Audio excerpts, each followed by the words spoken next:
तो लोग गाइस कैसे हो आप लोग। तो एपिसोड शुरू होता है और हम लोग ली को देखते हैं जो कि लीना से खाना पैक करके ले रहा होता है और लीना बोल रही होती है कि तुम इतना क्यों शांत खड़े हुए हो, क्या तुमको समझ में नहीं आया जो भी मैंने अभी बोला। वो लोग तुमको जैसे भी करके ढूंढ लेंगे और उसके बाद तुम्हारे फैमिली मेंबर और तुम्हारा दोस्त भी खतरे में पड़ जाएंगे। ली बोलते हैं तुमको उसके बारे में चिंता करने की कोई जरूरत नहीं है, मैं उसके बारे में सब कुछ देख लूंगा। फिर ली लीना को एक मेडिसिन देने लगता है और कह रहा होता है कि एक स्पेशल मेडिसिन है जिसको तुम तुम्हारे घाव के ऊपर लगा सकते हो और उसके बाद तुम्हारा घाव ठीक हो जाएगा। लीना बोल रही होती है मुझे इतना ज्यादा महंगा गिफ्ट देने की क्या जरूरत थी, और ली उधर से बाय बाय करके जा रहा होता है और कह रहा होता है कि मैं उतना कंजूस भी नहीं हूँ कि मैं तुमको एक मेडिसिन का बोतल भी नहीं दे सकता। वैसे भी मुझे पता है लड़कियों को अपने बॉडी के ऊपर दाग लगना बिल्कुल भी पसंद नहीं है। फिर लीना ली को बोलने लगती है फिर से और ली बोलता है कि तुमको और कुछ कहना है। लीना बोलती है तुमने मेरा मीट खरीदा लेकिन तुमने अभी तक मेरा पैसा तो नहीं दिया। फिर ली उधर से दौड़ने लगता है और कहता है कि उसको मेरे खाते पर लिख लो, मैं अपना 5 महीने की पॉकेट मनी को सेव करूंगा और उसके बाद तुमको दूंगा। और पीछे से लीना बोल रही होती है तुम तो महारानी का हस्बैंड होना और तुम्हारे पास इतना ही पैसा नहीं है। फिर हम लोग को एक दूसरा आदमी को दिखाया जाता है जो कि किधर बैठा होता है और अपने हाथों में एक हॉर्न को भी पकड़ा होता है। उस हॉर्न में से कोई कह रहा होता है कि रेड सोडा फेल हो गया लेकिन हमको जैसे भी करके कोर को ढूंढना पड़ेगा, इसलिए हम लोग ऐसा करते हैं 7 स्टार में से एक को भेज देते हैं उसको पकड़ने के लिए। फिर वो लड़का जो कि हॉर्न को पकड़ा होता है वो कहता है कि अगर वो लोग लियोन के हाथों मर जाते हैं तो मुझे बहुत ज्यादा डिसअपॉइंट होगा, इसलिए मैं भी जाऊंगा उन लोगों के साथ और लियोन को भनक भी नहीं लगेगा कि मैं आ रहा हूँ। हॉर्न वाला आदमी बोलता है ल्यूसन तुम बहुत ज्यादा कॉन्फिडेंट लग रहे हो लेकिन तुमको अपने अपोनेंट को बिल्कुल भी कम नहीं समझना चाहिए। फिर दूसरा बोलता है गाओफेंग नॉर्थर्न जंगल में पहुंच चुका है, हमको उसको रोकना पड़ेगा कोर के सीक्रेट को जानने से पहले। ओके मैं गाओफेंग को देख लूंगा, वैसे भी वो लियोन का पंचिंग बैग है, मैं उसको इजीली हैंडल कर सकता हूँ। फिर ल्यूसन बोलता है लियोन मेरे सामने कुछ भी नहीं है, मैं बस लियोन को ऐसा समझता हूँ कि वो बस ऐसा आदमी है जिसको बहुत सारा पैसा चाहिए और बहुत सारा फ्रेम भी चाहिए। सब लोग लियोन को नंबर 1 बोलते हैं लेकिन चलो देखते हैं वो मेरा तलवार के सामने टिक पाता है या नहीं टिक पाता। फिर हम लोग ली को देखते हैं जो कि अपने घर की तरफ जा रहा होता है और उसको रास्ते में बहुत सारा भिखारी भी दिखते हैं और लियोन लोग को देख के कह रहा होता है कि यार ये लोग तो मार्शल आर्टिस्ट हैं, ऐसा लगता है ये लोग मेरे घर को प्रोटेक्ट करने के लिए अपना भेष बदल के चारों तरफ घूम रहे हैं। फिर ली घर के अंदर आ जाता है और जो को कहता है कि ऐसा लगता है मैं टाइम पर घर आ गया, जब तुम कपड़े बदल रही थी तब मैंने घर को छोड़ के गया था और अभी देखो तुम मेरा वेट कर रहे हो। फिर जो बोलती है जब मैं सो के उठी मेरे सामने एक चोर गिरा हुआ था, ऐसा लगता है कोई भी चोर हमारे घर में अपना मुंह उठा के आ जाता है। जिन्हें ने मुझे सारा नॉर्थर्न जंगल की सिचुएशन के बारे में बता दिया है और तुम बताओ तुमको कुछ इन्फॉर्मेशन मिला क्या।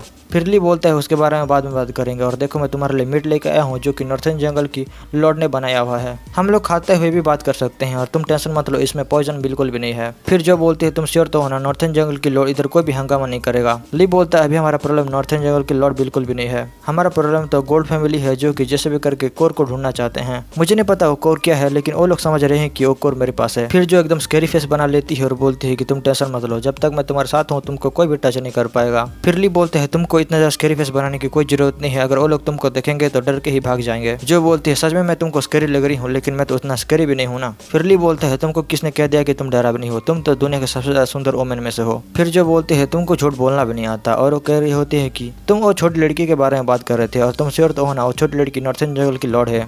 फिर ली बोलता है वो लड़की स्ट्रांग है और उसका क्यू पावर भी बहुत ज्यादा खतरनाक है, वो लड़की हमारे ड्रैगन एम्परर की जितना ताकतवर है। फिर मुझे नॉर्थर्न जंगल के एम्परर के बारे में ऐसा लगता है उन लोगों का जनरेशन टू जनरेशन पावर पास होता रहता है। फिर जो बोलती है तो मैं समझ गई वो लड़की उतना ताकतवर है क्या। तो ली बोलता है हमको उस लड़की को कम नहीं समझना चाहिए, वो मेरे कल्टिवेशन लेवल से थोड़ी कम है। आज सुबह ही मैंने नॉर्थर्न जंगल के लोगों को देखा जो कि कुछ अजीब वगैरह टेक्निक यूज करते हैं फाइट करने के लिए। वो लड़की पावरफुल तो है लेकिन मेरा 2 पंच ही काफी है उसको हराने के लिए। फिर जो बोलती है तुम क्या ये सब मुझे डराने के लिए बोल रहे हो। फिर ली बोलता है तुम मुझे ऐसा मत देखा करो, तुमको याद नहीं है कि हम लोग रात में कैसे फाइट करते हैं, ये तो हम लोग रात के पंच के सामने कुछ भी नहीं है। जो बोलती है हम लोग उस टॉपिक के बारे में बाद में बात करेंगे। फिर उधर लीजू आ जाती है, फिर वो लोग जाके उससे बात कर लगते हैं और उसके साथ लीना भी आई होती है और लीना बोल रही होती है कि तुम्हारे घर के पास कुछ सैनिक खड़े हुए हैं, भेष बदल के मुझे पता चल गया, लेकिन तुमको क्या लगता है इतने कम लोग तुमको बचा पाएंगे उन लोगों से। फिर लीजू लीना को बुलाती है और बोलती है कि तुम मेरे मकान मालिक से ऐसे रूड होकर कैसे बात कर सकते हो, मैं तुमको इधर लेकर आई हूँ नहीं तो तुम अभी खतरे में पड़ चुके होते। और लीना ये बोल रही होती है मुझे माफ कर दो मेरे सीनियर। फिर लीजू बोलने लगती है कि मैंने आपको बताया नहीं लेकिन मैं इधर आपसे कुछ हेल्प मांगने के लिए आई हूँ। ली बोलता है तो तुम इधर हेल्प लेने के लिए आई हो लेकिन बताओ तुम्हारा प्रॉब्लम क्या है। फिर लीना ली को बोल रही होती है सब बस तुम्हारे वजह से हुआ, तुमने मेरे से खाना ले लिया लेकिन तुमने मेरे को पैसा भी नहीं दिया, इसलिए मेरा बॉस ने मेरा पैसा काट लिया और मेरे पास अभी रेंट देने के लिए पैसा नहीं है। फिर लीजू बोलती है तुमने सही बोला, मेरे मकान मालिक एक गरीब लेबर के पेन को नहीं समझ सकते हैं, इसलिए मैं इस लड़की को लेकर आई हूँ ताकि तुम एक रूम को इस लड़की को रेंट दे सको। फिर ली बोलते हैं मेरा जॉब उतना इजी भी नहीं है, मुझे भी बहुत ज्यादा मेहनत करना पड़ता है। तुम लोग बोल रहे हो कि तुमको एक रेंट चाहिए लेकिन तुमने अभी तो बोला कि तुम्हारे पास कोई भी पैसा नहीं है। लीना बोलती है मुझे मेरा सीनियर ने बोला था कि अगर इधर रेंट पर रहोगे तो कोई भी पैसा देना नहीं पड़ता है, मेरे सीनियर भी इधर रेंट पर रहते हैं लेकिन उन्होंने कभी भी पैसा नहीं दिया। ली बोलता है तुम उस लड़की को बस बुरा बातें सिखा रही हो।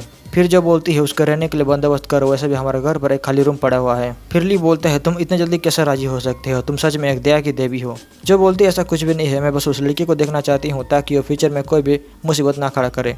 फिर लीना बोलती है तुमने मुझे रहने के लिए जगह दिया, इसलिए चलो मैं तुम लोग को एक सीक्रेट की बात बताती हूँ। 7 स्टार हाउस से ट्रेवल करके आ रहे हैं तुमको पकड़ने के लिए, इसलिए तुम लोग अपने सेना को इकट्ठा कर लो ताकि जब वो लोग आए तो तुम लोग उसको पकड़ पाओ। जो बोलती है वो हमारे लिए उतना इंपॉर्टेंट नहीं है। तो लीना एकदम चिल्ला के बोलती है कि तुम क्या नॉर्थन जंगल के लोगों को कम समझ रहे हो। जो बोलती है ऐसा बिल्कुल भी नहीं है, हमारे ड्रैगन आर्मी में बहुत ज़्यादा मेहनत करते हैं और उन लोगों ने अभी भी एक बहुत बड़ा मुसीबत से छुटकारा पाया है। और जो ली के बारे में बात कर रही होती है, फिर लीना बोलती है कि मैं तुम लोग को वार्निंग दे रही हूँ, अगर वो लोग इधर आ गए तो सब लोग को किल कर देंगे। ड्रैगन भी उन लोगों के सामने कुछ भी नहीं है। अगर मैं एग्जांपल के लिए बताऊं तो दुनिया का नंबर 2 जिसको कहा जाता है गाओफेंग, वो अभी हमारे नॉर्थन जंगल में है।